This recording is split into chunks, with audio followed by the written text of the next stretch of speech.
오늘 우리에게 주시는 하나님의 말씀은 사무엘하 7장 1절에서 17절까지의 말씀입니다. 봉독은 1절에서 7절, 11절에서 13절, 16절만 하도록 하겠습니다. 주님께서 사방에 있는 모든 원수에게서 다윗 왕을 안전하게 지켜주셨으므로 왕은 이제 자기의 왕궁에서 살게 되었다. 하루는 왕이 예언자 나단에게 말하였다. 나는 백향목 왕궁에 사는데 하나님의 궤는 아직도 휘장 안에 있습니다. 나단이 왕에게 말하였다. 주님께서 임금님과 함께 계시니 가셔서 무슨 일이든지 계획하신 대로 하십시오. 그러나 바로 그날 밤에 주님께서 나단에게 말씀하셨다.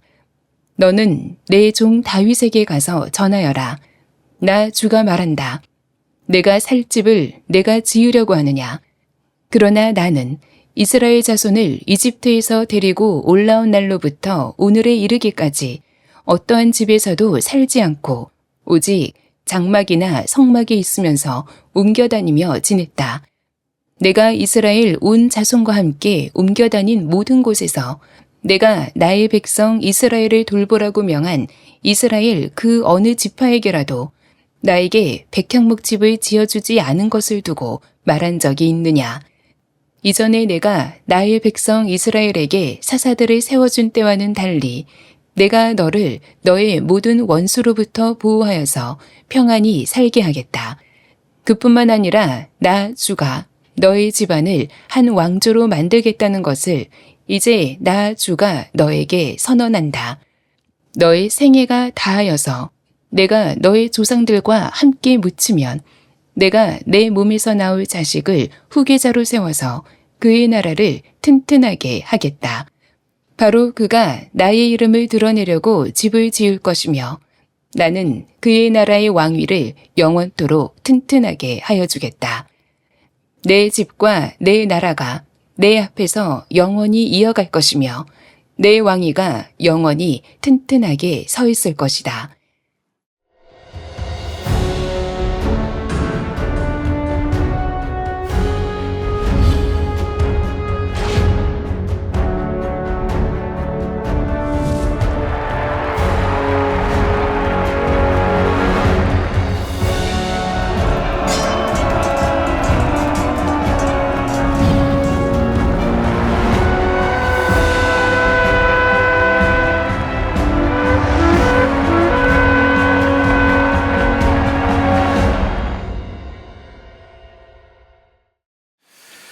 네, 사무엘하 하나님 나라를 세우는 사람 8번째입니다. 노는 하나님이 더 큰 예수다 라는 제목의 말씀을 나누도록 하겠습니다. 우리는 살아가면서 간혹 어떤 길이 막힐 때를 경험합니다. 내가 기대했던 그 일이 어긋나는 경험. 더더군다나 하나님을 위하여 한 일인데 막힐 때가 있어요. 더 황당하고 당황스럽고 이거 어떻게 해석을 해야 될지 모를 때가 있죠. 성경을 살펴보면 그렇게 우리의 삶에 하나님께서 노라고 하실 때에는 하나님의 분명한 의도와 계획 가운데 하시는 겁니다. 오늘 본문에 나오는 다윗의 이야기도 그렇습니다. 이 다윗은 하나님을 위하여 더 좋은 일, 하나님 나라 위해, 하나님의 영광 위해 선한 소망을 품었습니다. 진심 어린 열정을 가졌습니다. 하나님은 그 다윗의 그 마음을 정말 기쁘게 받아주셨어요. 그럼에도 불구하고 하나님은 다윗의 하나님을 위하여 하려는 그 프로젝트에 대해서 노라고 말씀을 하십니다. 이것을 우리가 부정적인 거절로만 볼 것이 아니라 하나님이 더 크신, 우리가 헤아릴 수 없는 하나님의 그 크신 계획 가운데 우리의 삶의 방향을 바꾸시는 거룩한 멈춤으로 우리가 볼 수 있어야 됩니다. 왜냐하면 우리는 다 하나님의 뜻을 알지 못하고 그 노라는 거절 뒤에는 하나님이 비교할 수 없이 크시고 또 영원하신 하나님의 예스가 있기 때문에 그렇습니다. 그래서 이 노라고 보이는 그 순간에 우리가 너무나 당황할 것이 아니라 하나님을 신뢰함으로 하나님의 예스가 있음을 그렇게 믿고 나아가는 우리가 되었으면 좋겠습니다. 오늘 이 본문을 통해 우린 모두에게 여러분 각자의 상황과 인생 가운데 주시는 하나님의 음성이 들려지게 되기를 축복합니다. 다윗이 이제 주님께서 지켜주심으로 왕궁에서 편안하게 살게 됩니다. 그것이 1절이에요. 주님께서 하셨다는 거죠. 주님께서 사방에 있는 모든 원수에게서 다윗 왕을 안전하게 지켜주셨다는 거예요. 어마어마한 공격이 있었지만 하나님이 보호해 주시는 그 은혜, 얼마나 놀라운 은혜입니까? 왕은 이제 자기 왕궁에서 살게 되었다는 거예요. 원수가 없는 거 아니에요. 있는데 하나님 보호해 주시는 겁니다. 바라기는 이 하나님의 은혜가 보호해 주시고 지켜주시는 은혜가 여러분들의 삶 가운데 부어지게 되기를 축복합니다. 또한 이 나라 가운데, 대한민국 가운데 하나님께서 이 나라를 지켜 보호해 주실 줄로 믿습니다. 그러나 사실 이렇게 원수가 쳐들어오지 않고 편안하게 살 이때가 영적으로는 가장 또한 취약하고 위험할 때이기도 합니다. 사람은 위기가 다가오면 기도합니다. 하나님을 찾아갑니다. 금식합니다. 하나님 살려주세요. 하나님 이 질병 고쳐주세요. 하나님 이 사업의 문제 해결해 주세요. 재정이 막힌 거 열어주세요. 하나님께 간절히 매달려요. 그러니까 어떻게 보면 위기는 또 영적으로는 깨어 있을 수 있는 시기죠. 근데 반대로 위기가 사라지면 사람은 참 그런 마음이 있어요. 하나님을 찾아갈 때는 언제고 점차 하나님을 잊습니다. 하나님을 멀리합니다.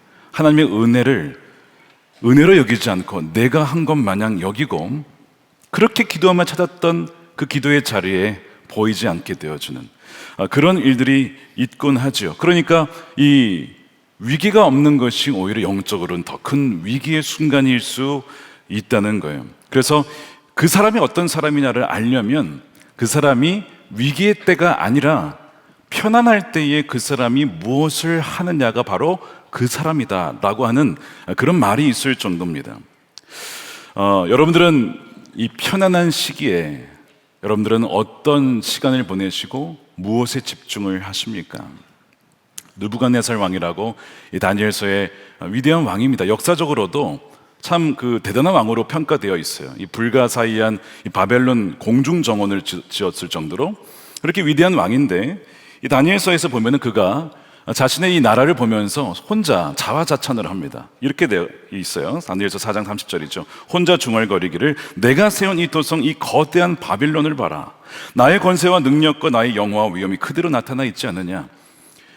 세상이 보기에도 정말 그럴 만한 한 왕이었습니다.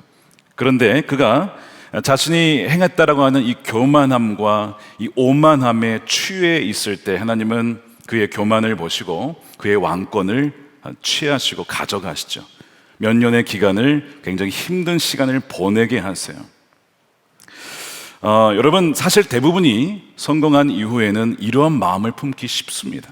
그런데 참 다윗이 정말 대단한 것이 뭐냐면 원수를 하나님께서 다 막아주시고 이기게 하시고 가장 평안한 지금 이 사무엘 7장이 다윗의 인생의 가장 정점입니다. 가장 영적으로 민감하고 가장 어떻게 보면 하나님이 세워주셨을 그때가 바로 이때거든요.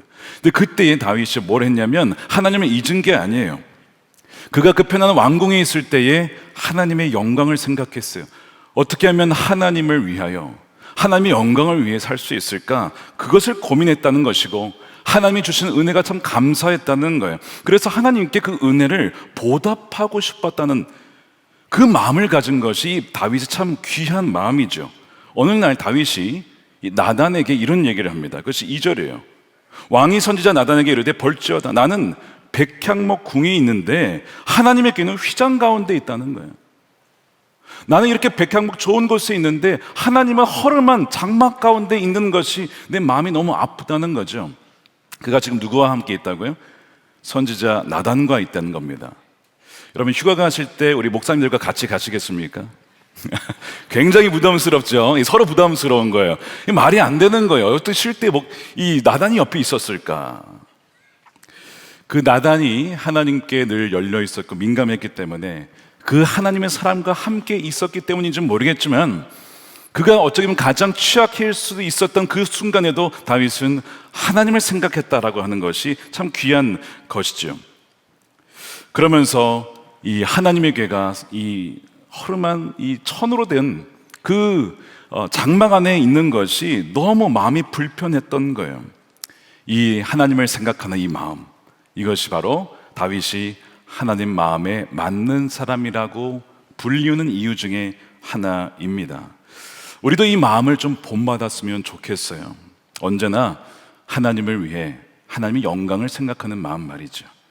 또 하나 예를 든다면 예수님이 공생의 기간 중에 한 여인이 매우 값비싼 순수한 나드 향유를 가져다가 예수님 머리에 붓습니다.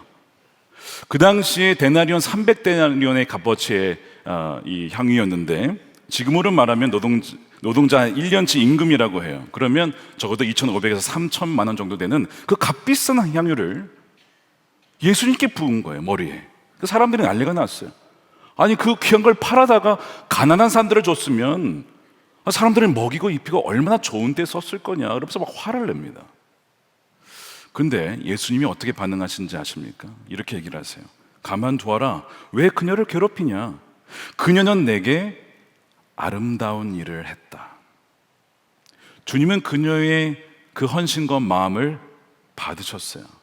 그리고 굉장히 고마워하셨습니다. 그러면서 말하기를 이 여자는 내 장래를 위하여, 이제 십자가의 죽으심을 대비하여 장래를 위해 이미 미리 그 일을 한 거다. 내가 진정으로 말하기를 온 세상 어디든지 복음이 전파되는 곳마다 이 여자가 하는 일도 전해지고 사람들이 이 여자를 기억하게 될 거다. 다른 복음서에는 마리아로 나와 있어요. 머리에 기름을 붓는다는 것은 왕의 즉위시에 기름을 부어서 왕을 세우거든요. 그러니까 이분이 기름 부음 받은 왕이다, 뭐 그런 상징이면서 동시에 향유는 장례 때 시신에 바르는 것입니다. 그러니까 그렇게 장례를 준비하게 된 셈이 된 거죠. 이 여인은 예수님께 받은 은혜가 너무 큰데 내가 이 받은 은혜를 예수님께 어떻게 돌려드릴 수 있을까, 어떻게 표현할 수 있을까를 그 늘 마음에 품고 있다가 예수님께 향유를 부어드리며 씻은 것이죠. 발도 씻고 머리도 씻고 이렇게 하는 예수님을 대한 거예요. 했더니 예수님이 내게 아름다운 일을 했다라고 받아주셨어요. 그녀에게는 그것이 전혀 아깝지가 않았던 것입니다. 여러분, 우리에게도 이런 여인의 마음이 있습니까? 무조건 받고 달라고만 하는 것이 아니라 하나님이 주신 은혜가 너무 크기에 나도 주님께 무엇인가를 드리고 싶다라고 하는 그 마음 말입니다. 저는 이 사무엘하 7장 말씀을 묵상하면서 다윗이 백향목에 있을 때에 하나님을 생각했던 마음이 무엇인지를 조금은 알 것 같았습니다. 2년 전에 제가 담임 목사로 부임할 때죠. 이제 취임할 때입니다. 우리 목사님도 사택이 교회 바로 앞에 있어요. 샬롬 하우스, 베델 하우스, 거기에 다 같이 모여서 사는데 그 사택 한 곳에 꼭대기가 이제 유기성 원로 목사님 사시던 곳인데 이사를 가셨어요. 은퇴하시고. 그곳을 교회에서 리모델링을 해 주셨어요. 그리고 제가 이제 그곳으로 이사를 가게 된 겁니다. 딱 들어갔는데 너무나 아름답게 예쁘게 깨끗하게 리모델링을 해 주셔서 너무나 감사했어요. 너무나 감사하고, 야, 내가 정말 이런 곳에 살아도 되나. 빌라이긴 하지만 저에게는 너무 좋은 곳입니다. 그렇게 감사한 마음으로 사는데 바로 그때에 제 마음을 좀 무겁게 누르던 것이 하나 있었어요. 뭐 지금도 마찬가지입니다만, 본당이 이제 지어진 지 20년이 넘어 이제 지금이 이제 거의 다 되어 갑니다. 20년이 다 되어 가는데 사택은 리모델링을 하였지만 하나님의 성전 본당은 이 그름 때문에 천정이 너무 얼룩덜룩 더러운 거예요. 만일 우리 집이 이렇다라면 아마 당장 벽지를 갈았을 겁니다. 근데 여러 가지 기술적인 문제로 하지 못하고 리모델링을 하지 아니하면 할 수 없는 이런 상황 속에 제 마음이 참 무거웠습니다. 저는 새로운 집에서 사는데 우리 주님이 함께 하시는 곳에는 그렇지 못하다라는 그 마음이, 제 마음이 눌렸어요. 물론 여러분, 성전은 건물이 아니라 성전은 바로 여러분들이에요. 하나님의 백성들이고 궁극적인 성전은 예수님이 우리의 성전이십니다. 그런데 우리가 예배당에 모여서 하나님 백성으로서 또 하나님께 찬양하는 이곳은 하나님 임재하시는 곳이기에 또한 귀중한 곳이에요. 그렇기 때문에 아무렇게나 해도 되는 것이 아니라 어떻게 보면 우리의 집보다 더 깨끗하게 준비해야 될 곳이기 바로 이 예배당이죠. 주님을 위해서 뭔가 드리고 싶은데 2023년에 이 교회 사랑 주일 그 주간에 약정을 하려고 하는데 제가 가진 재정이 별로 없었습니다. 어떻게 해야 될까 고민을 하는데 하필 그때 생각난 게 하나 있었어요. 퇴직연금을 모으고 있었던 것이 있었습니다. 2009년부터 교단에서 그때부터 어떤 그 회사에다가 조금씩 퇴직연금을 준비해야 된다. 뭐 강제적으로 다 가입을 시켰습니다. 그렇게 해서 한 14년을 꾸준히 넣었는데 뭐 그렇게 많은 돈은 아니었지만 저에게는 굉장히 큰 돈이었어요. 그걸 깨서 작정한 것을 드리자라는 마음이 든 거예요. 누군가가 들으시면 바보 같은 짓이라고 말씀을 하실 겁니다. 여러분 맞습니다. 여러분 퇴직연금을 깨는 것은 바보 같은 짓이죠. 근데 저는 주님의 예배당이 이런 상태로 있는 것이 마음이 편치가 않았고 주님의 그 은혜에 대한 그 감사를 어떻게 표현할 수 있을까?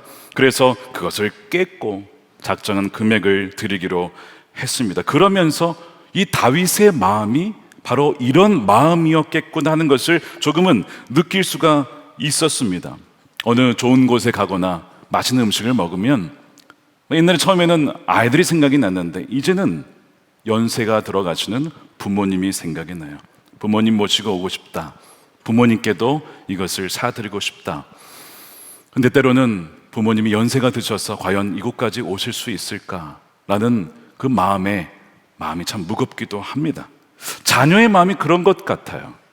그러니까 마치 다윗도 하나님을 생각할 때 아마 그런 마음을 갖지 않았을까 하는 생각이 드는 거예요. 여러분 오해하지 않으셨으면 좋겠습니다. 퇴직연금이 있으시면 절대 깨지 마시기 바랍니다. 미래를 위해 준비하시기 바랍니다. 여러분 대비하시기 바랍니다. 퇴직연금이 있으시다면 깨시면 안 돼요. 김다희 목사님이 퇴직연금 깨라고 했어. 여러분 그렇게 하시면 안 됩니다.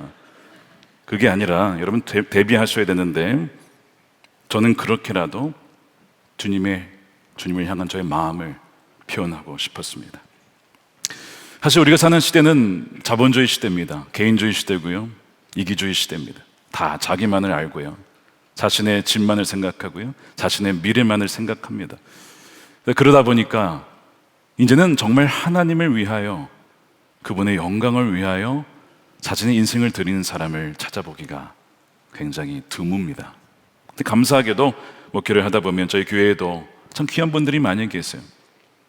하나님께 받은 은혜가 너무 커서 하나님 나에게 주신 재능을 또한 재물을 경험을 하나님의 영광을 위해 쓰고 싶습니다. 드리고 싶습니다. 라고 하시는 분들이 있어요. 목사님 저는 저에게 이러한 재능이 있는데요. 이걸 가지고 많이 돈을 벌 수도 있는데 그걸 가지고 저를 위해 쓰고 싶지는 않아요. 선교사님들을 후원하고 그분들이 은퇴하시면 갈 곳이 없는데 그런 하우스를 좀 마련해 드리고 싶어요. 그런 얘기를 하시는 거예요. 목사님 저에게는 이런 작곡의 재능이 있습니다. 이 음악을 통해서 진짜 하나님 나라를 위해 섬기고 싶습니다. 이런 얘기를 하세요. 제가 들어도 너무 귀한 거예요. 그걸 가지고 세상에 가면 얼마나 자기가 잘 살 수도 있는데 어떻게 그런 마음을 가지고 있을까? 제가 봐도 그렇게 귀한데 주님이 보시기에 얼마나 예뻐 보일까 싶은 거죠. 그러면 기도를 하게 돼요. 주님, 저 마음의 소원을 들어주십시오. 정말 주를 위해 하나님 나라 위해 쓰고자 쓰임받고자 하는 저 마음을 받아주시기를 원합니다. 성경에 보면 하나님께서 우리 마음에 소원을 두고 행하게 하신다고 했습니다. 어디 나와 있습니까? 빌립보서 2장 13절인데 우리 함께 읽어보겠습니다. 시작. 너희 안에서 행하시는 이는 하나님이시니 자기의 기쁘신 뜻을 위하여 너희에게 소원을 두고 행하게 하시나니. 여러분들에게 어떤 소원이 있으세요? 하나님 영광을 위해 무엇인가를 하고 싶은 그 소원은 하나님이 주신 것일 수 있어요. 물론 모든 소원이 다 하나님이 주신 것은 아닙니다. 그러니까 분별을 잘 하셔야 되지만 그러나 그 중에는 정말 나로서는 생각할 수 없는 어떻게 내가 이런 생각을 했지? 그런 하나님의 소원이 있을 수 있다는 것이죠. 그래서 이 옥합을 깨뜨린 여인과 같이 또한 이 장막에 있었던 하나님의 계획을 향한 이 눌린 마음을 가졌던 이 다윗처럼 주님을 위해 무엇인가를 드리고 싶은 그 마음이 우리에게도 부어지게 되기를 축복합니다. 하나님 마음에 맞는 그 마음을 품게 되기를 축복합니다. 다윗이 이런 귀한 마음을 품었고 나단도 그 얘기를 듣더니 왕이시여 당신의 마음에 있는 것을 그대로 행하십시오. 이 컨펌을 합니다. 그런데 그날 밤에 하나님이 나단에게 나타났어요. 다윗의 마음이 참 귀하긴 했지만 뭔가를 좀 교정시켜줘야겠다 이런 생각을 하신 겁니다. 그러면서 이렇게 얘기를 하시는 거예요. 5절이죠. 너는 내 종 다윗에게 가서 전해라. 나 주가 말한다. 내가 살 집을 내가 지으려고 하느냐. 무슨 얘기일까요? 너가 나를 위해 집을 지어준다는 거야? 이렇게 물으시는 거죠. 고대 근동에는 이런 문화가 있었답니다. 한 왕이 그 나라를 통치하는 어떤 믿는 그 신을 위해 사원이나 성전을 지으면 그 신이 그 왕의 통치와 그 다스림을 또한 승리를 보장해 준다라고 하는 그런 믿음이 있었다고 해요. 그게 고대 근동 나라들의 믿음이었습니다. 다윗이 그 영향을 받았는지는 모르겠지만 어쨌든 하나님을 위한 집을 지으려고 했던 건데 주님은 그것을 막으시는 거예요. 그러면서 주님은 뭐라고 하시냐면 이방 나라들이 믿는 신과 나는 다르다라는 것을 보여주시는 거예요. 보통 종교란 사람이 신을 위해서 무엇인가를 헌신하고 바칩니다. 이게 종교입니다. 그렇지 않으면 우리가 재앙을 받고 우리가 복을 받지 못하니 신을 위해서 인간이 희생을 하는 거죠. 바치는 거죠. 이게 종교입니다. 두려움에 의하여 바치는 거예요. 근데 하나님 뭐라고 하시냐면 너가 나를 위해 짓는 게 아니야. 내가 너를 위해 너의 집을 지어줄 거고 내가 너의 가문과 대대로 영원한 집을 지어줄 거야. 그 말씀을 지금 하고 계시는 거예요. 세상과 반대죠. 세상의 흐름과 정반대의 흐름을 보여주시고 계신 겁니다. 여기서 성전이 중요하지 않다는 것이 아니에요. 왜냐하면 나중에 보게 되면 이유가 더 나오는데 너는 손에 피를 묻혔기 때문에 평화를 상징하는 이 성전을 지을 수 없다. 대신에 너의 아들이 이 성전을 지을 거야 라고 해서 성전 자체가 문제가 아니라 너가 아니라 너의 아들이 짓게 될 것이다 라고 하시면서 그 성전은 나의 이름을 드러내기 위한 성전이어야 해 라고 말씀을 하시는 거예요. 성전은 괜찮다는 거예요. 근데 너가 할 일은 아니다 라고 말씀하시는 거죠. 또 하나, 내가 성전에 거하지 않았던 이유가 있다. 지금까지. 그 이유가 뭘까요? 성전에 있으면 거기에 매이지만 나는 너희들이 광야에 있을 때, 이집트에서 나올 때 언제 어디서 너와 함께 동행하며 함께하며 너희 주의를 지키며 보호하며 그렇게 움직이는 성막이 있기를 나는 자처한 거야. 왜 그렇다고요? 우리와 함께하기 위해서. 여러분, 이게 일반 종교와 다른 거예요. 일반 종교는 사람이 신을 위해 존재하는데 이 야훼 하나님은 우리를 위해 존재하시고 우리에게 생명을 주시고 우리를 위해 하시는 분이라는 겁니다. 우리가 하나님을 위해서 뭔가를 하는 것이 아니라 하나님이 우리를 위해서 하신다는 것을 말씀하는 거예요. 그래서 내가 돈이 없어서 성전을 안 지은 줄 아니? 재정이 없어서 안 지은 줄 알아? 내가 언제 백항목으로 된 집을 지어달라고 했느냐? 한 번도 그런 적 없잖아. 다윗에게 이런 얘기를 하는 거죠. 내가 너를 위한 집을 지을 건데 지금까지 너와 함께 광야를 누비며 사울로부터 너를 지켜주었고 이스라엘을 통치할 왕으로 세운 것도 내가 한 거다. 내가 지금까지 이룬 모든 것은 내가 준 은혜야. 내가 앞으로도 계속해서 그렇게 역사할 거야. 그러니까 나를 위해 무엇을 지어주겠다라는 생각 너무 마음은 귀한데 이미 너의 모든 삶이 나의 은혜로 되어졌다라고 하는 것을 절대 잊어서는 안 된다라고 말씀하시는 거예요. 결론적으로 얘기하면 내가 나를 위해 존재하는 것이 아니라 내가 너를 위해 있는 거야. 아멘입니까? 하나님이 우리를 위해 모든 걸 주셨다는 거예요. 여러분, 이것이 우리에게 주는 메시지가 뭘까요? 우리는 종종 하나님이 무엇인가 좀 부족해서 도움이 필요하시니 내가 좀 헌신해야겠다, 내가 좀 봉사를 해드려야겠다, 내가 좀 바쳐야겠다라고 그렇게 생각할 때가 종종 있습니다. 저도 그럴 때가 있어요. 하나님, 제가 좀 힘이 되어 드릴게요.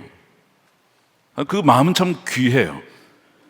그래서 내가 좀 힘이 있으니, 누군가는 나에게 좀 돈이 있으니, 나에게 좀 권력이 있고 나에게 좀 인플루언싱, 영향력을 미치는 것이 있으니 내가 뭔가를 하나님을 위해서 해야지.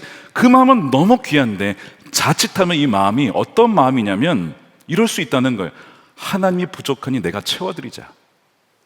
하나님이 힘들어하시니 내가 좀 도와드리자라고 하는 그 마음, 주도권이 나에게 있을 때 주님 뭐라고 하시냐면, 아니야, 주도권 나에게 있고 너가 지금 가지고 있는 거, 재물, 영향력, 모든 것이든 간에 너의 생명 다 내가 준 거야. 내가 준 거라고. 그 얘기를 하시는 거예요. 여러분, 하나님은요, 창조주 하나님이십니다. 뭔가 부족해서 우리의 뭔가를 도움을 필요하시는 분이 아니에요. 자, 사도행전 17장 25절에 이렇게 되어 있습니다. 하나님께서는 무슨 부족한 것이라도 있어서 사람의 손으로 섬김을 받으시는 것이 아닙니다. 그분은 모든 사람에게 생명과 호흡과 모든 것을 주시는 분이십니다. 아멘이죠. 너무나 당연한 말씀인데 우리는 이것을 잊을 때가 있어요. 무엇인가 하나님 부족한 분이 아니라 그 반대예요. 오히려 우리가 늘 하나님의 공급하심을 받고 있습니다. 그분이 나무고 우리는 가지예요. 그분의 생명력이 우리한테 오는 거예요. 그분을 떠나는 우리는 아무것도 아닙니다. 너희가 나를 떠나서는 조금 할 수 있다가 아니고 아무것도 할 수 없다. 나를 떠나서 너희는 마른 가지가 되고 불태움을 당할 거야. 그러니 내 안에 머물러 있어야 되라고 말씀하시는 거 아닙니까? 전적으로 이거는요, 동역자 개념이 아니고 사실 전적 아주 일방적인 하나님의 은혜입니다. 일방적인 은혜예요. 그러면서 하나님께서 다윗에게 8절에 강조하는 것이 계속 뭐냐면 내가 한 거라고 말씀하시죠. 자, 8절에 나 만군의 주가 말한다. 양떼를 따라다니던 너 목동이었어. 베들레헴의 목동. 그 냄새는 양을 치던 목동이었지. 거기서 내가 너를 찾아냈고 너를 발견했고 내가 너를 이스라엘의 목자로 세운 거야. 너를 통째로 세운 것은 바로 내가 한 거다. 나는 너가 어디로 가든지 언제나 너와 함께 있어서 너가 지금까지 승승장구했니? 내가 다 한 거야. 내가 원수를 다 물리쳐준 거야. 나는 그리고 앞으로 너의 이름을 세상에서 위대한 사람들의 이름처럼 빛나게 해줄 건데 그것도 내가 해주는 거야. 여러분, 이 약속 어디에서 보셨습니까? 창세기 12장에 아브라함에게 주신 약속이에요. 너의 이름을 창대케 하리라. 그러니까 아브라함과 다윗이 그렇게 우리 이름 속에 불려주는 이유가 하나님이 높여주신 거거든요.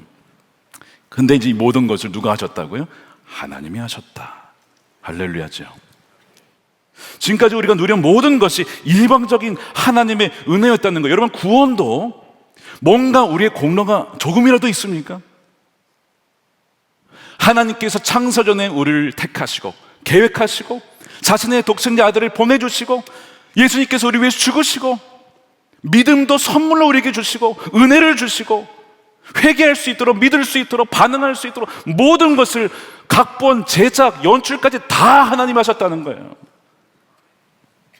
우리가 한 게 뭐가 있습니까? 우리는 그저 믿고 취하여 그냥 누리기만 하는 거예요. 이것이 얼마나 놀라운 은혜인지. 우리가 이렇게 모여서 예배할 수 있는 것도 우리가 온 겁니까? 아니에요. 아버지께서 우리를 이끌어주지 아니하시면 누구도 올 수가 없는 겁니다.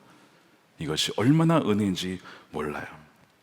주님께서는 다 우리에게 주셨기에 그저 우리는 그 받은 은혜를 인식하고 감사하며 찬양하며 하나님을 어떻게 영광 돌릴 수 있을까? 늘 하나님만을 기뻐하며 하나님만을 의지하는 것 자체가 하나님께는 가장 영광이 된다는 사실입니다. 그래서 하나님께서 이 다윗이 하나님을 위해 집을 짓겠다라고 하는 것을 거절을 하시죠. 여러분, 우리가 기도할 때에 하나님께서 노라고 하실 때가 있어요. 성경에 크게 5가지 이유를 얘기를 합니다. 첫 번째는 하나님과의 관계가 단절되었을 때 죄 때문에 하나님께 들을 수가 없다. 시편 66편에 첫 번째 이유고요. 두 번째는 잘못된 동기로 구할 때 하나님이 들으시지 않으세요. 하나님을 위하여라고 했지만 가만 보면 그것은 포장이고 나의 숨겨진 다른 동기가 있을 때가 있어요. 잘못된 동기를 구하면 응답이 없습니다. 세 번째는 불신앙, 즉 믿음으로 구하지 않는 것. 기도를 하는데 자꾸 의심이 들어요. 의심하면서 구하는 것은 주님께 아무것도 받지 못한다 라는 거죠. 네 번째, 용서하지 않는 마음. 너희가 너희에게 죄를 지은 자를 용서하지 않으면 하늘 아버지도 용서하지 않을 거야. 아버지께서 너희를 먼저 용서했듯이 너희도 용서해야 된다. 다섯 번째, 하나님의 뜻과 맞지 않을 때에 하나님 듣지 않으세요. 바로 다윗의 이 소원을 거절하신 이유가 하나님의 뜻과 다윗의 이 뜻이 달랐기 때문에, 틀렸다라기보다는 달랐어요. 다윗은 성전을 지을 자가 아닙니다. 그의 아들이 지을 거예요. 그래서 지금은 아니라는 거예요. 그래서 노라고 하신 겁니다. 여러분들이 지금 기도를 하시면서 응답되지 않는 기도들 한번 잘 검토해 보시면 혹시 달라서가 아닐까, 하나님 뜻과, 혹은 잘못된 동기로 구해서 그런 것은 아닐까를 볼 수 있어야 됩니다. 그러니까 우리가 신뢰해야 될 것은 무엇이냐면, 노라고 하셔도 하나님이 더 크신 계획이 있음을 믿을 때에 우리는 실망하지 않을 수 있어요. 좀 힘들 수는 있겠지만 또 내가 뭔가 하나님 위해서 뭔가를 하고 싶었는데 한 일이 아무것도 없구나라는 이 죄책감에 빠질 수 있는데, 여러분 그러실 필요 없어요. 하나님께서는 이미 우리에게 모든 걸 주셨어요. 우리에게 뭔가 얻기 위해 주신 게 아니에요. 그저 우리를 사랑하시기 때문에 주신 거죠. 그래서 하나님은요, 우리가 뭐 크고 대단한 업적을 세우거나 뭐 대단한 어떤 일을 이루시거나 뭐 그렇게 해야만 내가 너를 기뻐한다, 여러분 그런 분이 아니라는 겁니다. 주님께서 더 귀하게 여기시는 것은 중심을 보시기에, 주를 향한 사랑과 믿음, 그 순수한 동기면 주님이 이미 다 그것을 받으신 것입니다. 그리고 나를 여기까지 인도하신 에베네셀의 하나님을 기억할 때 하나님은 더욱더 영광을 받으시는 거예요. 그러니까 여러분, 내가 뭐 하나님을 위해서 거창한 일을 한다고 해서 하나님께 묻지도 않고 하나님보다 앞서가거나 혹은 내가 하나님을 위해서 뭔가를 해드린다라고 하는 마음을 갖는다면 오히려 그것이 하나님의 마음을 더 슬프게 할 수도 있다는 것이죠. 그래서 하나님은 다윗에게 노라고 하시는 거예요. 그리고 더 큰 예스를 말씀을 하십니다. 자, 다윗이 하나님을 위해 집을 지어드리겠다라고 했는데 하나님 뭐라고 하시냐면, 내가 너를 위해 집을 지어줄 거야. 그 집은 영원한 집이야, 무너지지 않는 집이야. 그 말씀을 하신 이것이 소위 다윗 언약이라고 하는 말씀입니다. 영원한 왕조를 주시겠다는 거예요. 자, 그러면서 오늘 11절 보십시오. 나 주가 너희 집안에 한 왕조를 만들겠다는 것이 이제 나 주가 너에게 선언한다. 내가 사울에게서 나의 총애를 거두었지만, 나의 앞에서 물러가게 하였지만 너의 자손에게는 총의 은총을 거두지 아니하겠다. 이 은총이 헤세드라고 해서 하나님이 약속하시면 신실하신 그분이시라. 우리는 약속을 깨고 어기고 하지만 하나님은 반드시 지키시기에 끝까지 너와 너의 후손을 계속 지켜주겠다라고 지금 약속하시는 거예요. 그래서 16절에 우리 함께 읽겠습니다. 시작. 내 집과 내 나라가 내 앞에서 영원히 이어갈 것이며 내 왕위가 영원히 튼튼하게 서 있을 것이다. 바로 하나님의 변치 않는 사랑 때문에 하나님께서 그렇게 하시겠다는 거예요. 하나님께서 우리를 위해 그렇게 하시겠다고 주 예수 그리스도 안에서 말씀하시는 겁니다. 어떻게 성취됩니까? 예수 그리스도라고 하는 영원한 왕, 그분을 통해 성취되고 누구든지 이제는 그를 믿는 자마다 그분의 자녀가 되며 그 왕권을 이어받아 주님과 함께 영원히 통치하는 그 영광을 누리게 된다는 거예요. 여러분, 우리가 하나님을 위해서 뭔가 하는 것이 아니라 하나님이 우리를 위해서 하시고, 여러분 믿음이라고 하는 것은 주님을 붙잡는 것이기도 하지만 반대이기도 합니다. 이런 말이 있어요. 믿음은 단지 당신이 하나님을 붙잡는 것만이 아니라 하나님이 당신을 붙잡고 계시는 것입니다. 우리가 이 믿음을 놓칠 때가 있어요. 믿음을 내가 하나님 붙잡는 것을 믿음이라고 생각해요. 맞아요. 근데 그 반대도 맞습니다. 하나님이 나를 붙잡고 계신다라는 믿음, 여러분 그 믿음이 있으십니까? 그 믿음을 가지라는 거예요. 다윗아, 내가 너를 붙잡고 있는 거야. 내가 너의 집을 짓는 거야. 내가 너의 자녀와 너의 자녀의 후손과 후손을 내가 붙잡고 있는 거야. 내가 그렇게 할 거야. 그것이 우리에게 주어진 주의 약속인 줄로 믿습니다. 주님께서 여러분들을 붙잡고 계시고, 주님께서 여러분의 인생을 붙잡고 계시고, 여러분들의 자녀를 붙잡고 계시고, 여러분들의 자녀의 자녀의 천대까지 하나님께서 지켜주시겠다라고 말씀해 주시는 겁니다. The blessing이라고 하는 축복이라는 찬양이 있어요. 우리가 이제 다음 세대 주일과 또 다음 세대를 위한 금요 성령 집회 때 이 찬양을 부를 건데, 민수기 6장 7장에 보면 이 자녀들을 위한 축복의 메시지가 있습니다. 그걸 가지고 지은 찬양인데 가사가 이렇게 되어 있습니다. 주 내게 복 주사 주 너를 지키시고 은혜를 베푸시네. 주의 은혜 너의 위에 천대까지 흘러가리. 너의 가정, 너의 자녀, 그 자녀의 자녀까지 주의 임재가 앞서가시고 지키시고 동행하시며 둘러싸시며 내 안에 계시네. 그가 너를 위하시네. 그가 너를 위하시네. He is for you, He is for you, He is for you. 계속 이 찬양이 나와요. 이것이 그 찬양의 가사입니다. 우리가 그를 위하는 것이 아니라 그분이 우리를 위하여 앞서가시고 동행하시고 뒤에서 우리 주위에서 늘 지키고 보호해 주신다라고 하는 축복의 찬양입니다. 여러분, 이것이 어디에 또 나와 있냐면 로마서에도 나와 있어요. 로마서에 8장 31절입니다.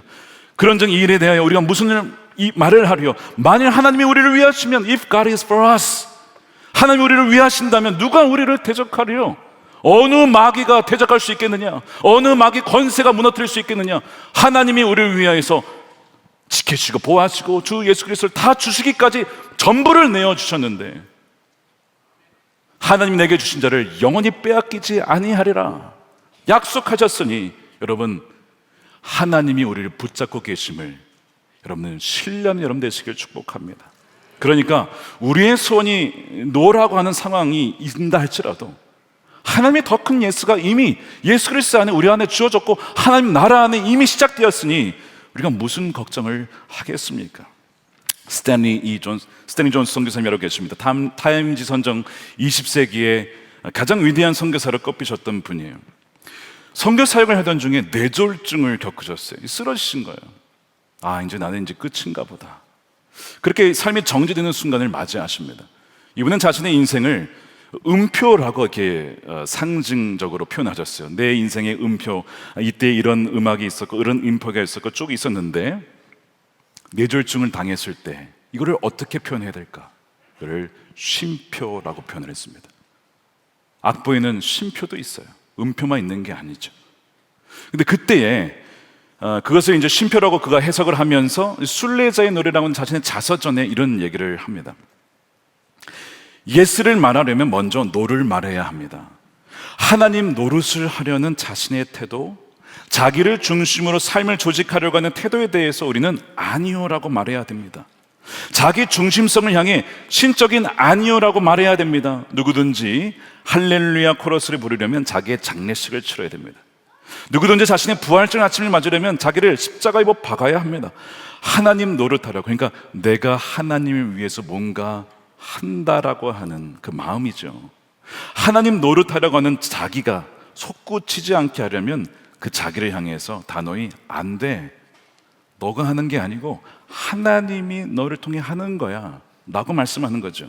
일생 동안 그 부정의 말에 동의해야 됩니다. 그러면 상처를 입지 않는다는 거예요. 어떤 상처냐면 일생에서 노를 당했을 때, 아, 나 상처받았어, 거절당했어가 아니고, 왜냐? 왜 상처를 입지 않느냐? 이미 그의 자아는 십자가에서 죽었어요. 패배를 당했으니까. 뭐 안 되는 게 뭐 어때요? 어차피 하나님이 내 이 삶을 주관하시는 건데.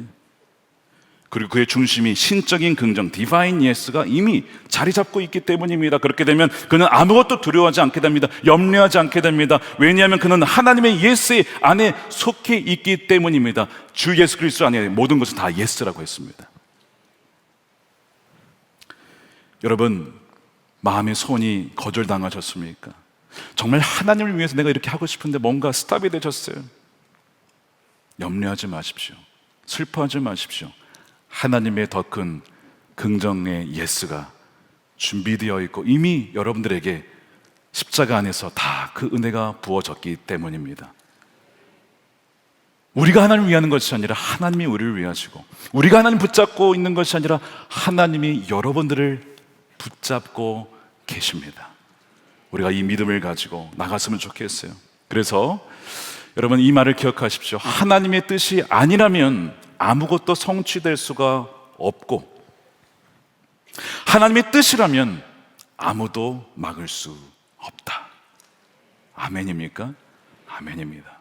그러므로 이 놀라운 하나님의 섭리와 하나님의 주권 가운데 우리의 삶이 있음을 다시 한번 신뢰하며 주님과 한 걸음 한 걸음 동행하는 저와 여러분들이 되시기를 주님의 이름으로 축원드립니다. 우리 기도하겠습니다. 우리 두 가지 놓고 기도했으면 좋겠는데, 하나는 다윗과 같이 향유 옥합을 깨트린 그 여인과 같이 주님께 그 감사하는 마음으로 그 은혜를 어떻게 표현할 수 있을까? 그 귀한 마음을 품게 해달라고 우리가 기도했으면 좋겠어요. 오늘날 다 자기만을 위해 살아가고 이기적인 이런 시대에 살아가고 있는데 정말 주의 영광을 생각하는 그 마음이 얼마나 귀한지 몰라요. 주님, 우리에게 그 마음을 부어주시기를 원합니다. 두 번째는 기도할 때, 주님, 우리의 계획이 때로는 거절을 당할 때에 하나님이 더 크신 예수가 마련되어 있음을 신뢰하며 나가게 해 주십시오.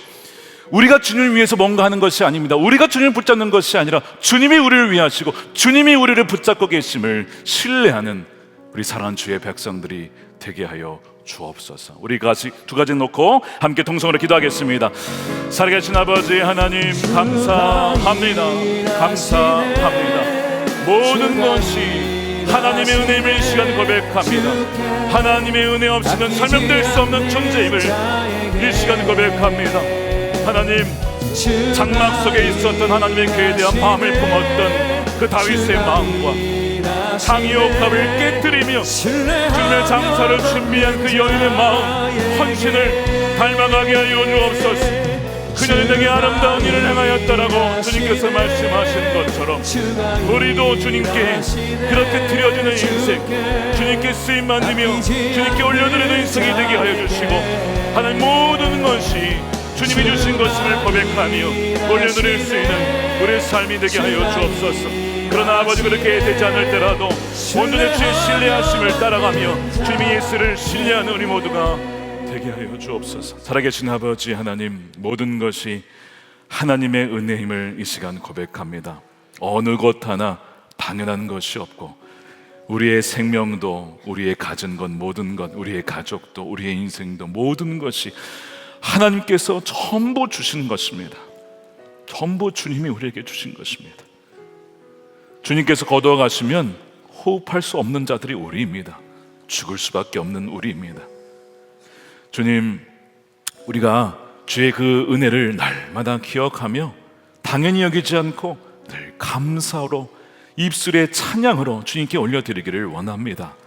다윗과 같이 하나님을 생각하며 그 장막에 있었던 하나님의 기회를 염려하며 어떻게 나는 이렇게 좋은 곳에 있는데 하나님이 가는 저곳에 있을까라고 그 안타까워했던 그 마음, 예수님을 위하여 그 귀한 향유 옥합을 깨뜨려서 드렸던 그 여인의 마음, 주님께서 그녀가 내게 아름다운 일을 행했다라고 했던 그 마음, 주님, 우리가 예전에는 그 마음이 있었습니다. 나도 정말 그렇게 주님을 위한 마음이 있었으나 어느덧 나를 위해, 나만을 위해, 나의 인생만을 위해, 나의 미래만을 위해, 우리 가정만을 위해 살아가는 그런 모습으로 변한 것은 아닌가 이 시간 고백하오니, 주여, 우리 마음 가운데 주의 은혜에 대한 감사로 충만케 하여 주시고 회복시켜 주시옵소서. 그런 또한 아버지, 주를 위한 그 마음 너무나 귀하지만 우리가 주를 위해 뭔가 하는 것이 아니라, 우리가 주님을 붙잡는 것이 아니라 주님께서 우리를 위하시며 주님께서 우리를 붙잡고 계심에 믿고 감사드립니다. 때로는 좌절할 때, 또 주를 위한 프로젝트나 또한 소원들이 이루어지지 않을 때라도 하나님께서 그 마음의 중심을 이미 다 받으신 줄로 믿습니다. 나를 위하여 그렇게 마음 품어줘서 고맙다라고, 너무 고맙다라고 말씀하신 주님, 주님의 그 말씀이면 충분합니다. 주님, 그 안에, 그 사랑 안에 머물게 하여 주시옵시고, 정말 하나님, 주님보다 앞서가지 않게 하시며 하나님과 동행하며 주께서 기뻐하신 일에만 순종해 나갈 수 있는 하나님의 신실한 자녀들이 되게 하여 주옵소서. 이 시간 다 주님이 주신 것 구별하여 10의 1조로 감사헌금으로, 성경금으로 드립니다. 다 주님이 주신 것인데 신실하게 주의 뜻을 따라서 하나님 나라 위하여 나눌 수 있는 순종의 백성들이 되게 하여 주시고, 쓰이는 곳곳마다 하나님의 영광이 드러나게 하여 주시옵소서. 주여, 이 나라를 주님께서 지켜 보호하여 주시기를 원합니다. 주님, 모든 원수로부터, 마귀의 분열과 싸움으로부터 지켜 보호하여 주시고, 거짓과 모든 악한 것에서 하나님 지켜 보호하여 주시며 하나님의 진리 위에 굳건히 세워진 이 나라가 되게 하여 주시고, 하나님의 공의와 정의가 정말 강물같이 흐르는 대한민국이 되게 하여 주시옵소서. 그리하여 다시 한번 건강하게 세워지는 이 나라를 통하여 하나님의 제사장적 나라를 감당하여 남과 북이 하나 되어지고 열방의 복음을 증거하여 주님의 오실 그 길을 예비하는 이 대한민국과 한반도가 되어줄 수 있도록 역사하여 주시옵소서. 땅끝까지 복음이 증거되는 일에 하나님이 우리를 사용해 주시며 주께서 다시 오실 때에 착하고 충성된 종으로 여겨주시는 그 은혜, 한 사람도 빠짐없이 누락되는 자 없이 주의 은혜 가운데 우리를 사용하여 주시고 하나님 홀로 영광 받아 주시옵소서. 감사하며 우리 구주 예수님의 이름으로 기도드립니다. 아멘. 다 같이 일어나셔서 준비하신 예물 드리며 주가 일하시네 찬양하겠습니다. 날이 저물어 갈 때, 날이 저물어 갈 때, 빈들에서 걸을 때, 그때가 하나님의 때. 내 힘으로 안 될 때, 내 힘으로 안 될 때, 빈손으로 걸을 고백합니다. 때, 여호와 이래. 내가 고백해 여호와 2절입니다. 이래. 우리 모인 이곳에 주님 함께 계시네. 우리 모인 이곳에 주님 함께 계시네. 누리네 아버지 은혜. 적은 떡과 물고기 내 모든 걸 드릴 때 모두 고백해 여호와 이래. 두 손 들고 찬양합니다. 주가 일하시네. 주가 일하시네. 주가 주께 아끼지 않는 일하시네. 자에게. 주께 아끼지 않는 자에게 주가 일하시네. 주가 일하시네. 신뢰하며 걷는 자에게 주가 일하십니다. 주가 일하시네. 주가 일하시네. 주가 일하시네. 주께 아끼지 않는 자에게 아멘. 주가 일하시네. 주가 일하시네. 신뢰하며 걷는 자에게. 축도하겠습니다. 이제는 우리 주 예수 그리스도의 크신 은혜와 우리에게 모든 것을 내어주시며 독생자 아들까지 내어주신 아버지 하나님의 측량할 수 없는 사랑하심과 우리를 그와 같이 버려두지 아니하시고 늘 항상 앞서가시며 우리 안에 거하시는 성령님의 감화감동 내주하심이 하나님을 향한 그 마음을 품고 또한 하나님께서 우리를 위하시며 우리를 붙잡고 계시며 우리의 앞서가심이 동행하신다는 그 믿음을 가지고 주님께 나아가는 사랑하는 모든 성도들 머리 위에 저들의 가정과 기업과 일터와 사랑하는 자녀들과 다음 세대와 이 교회와 나라와 민족, 조국, 대한민국 가운데 영원히 함께 하시기를 간절히 축원하옵나이다. 아멘.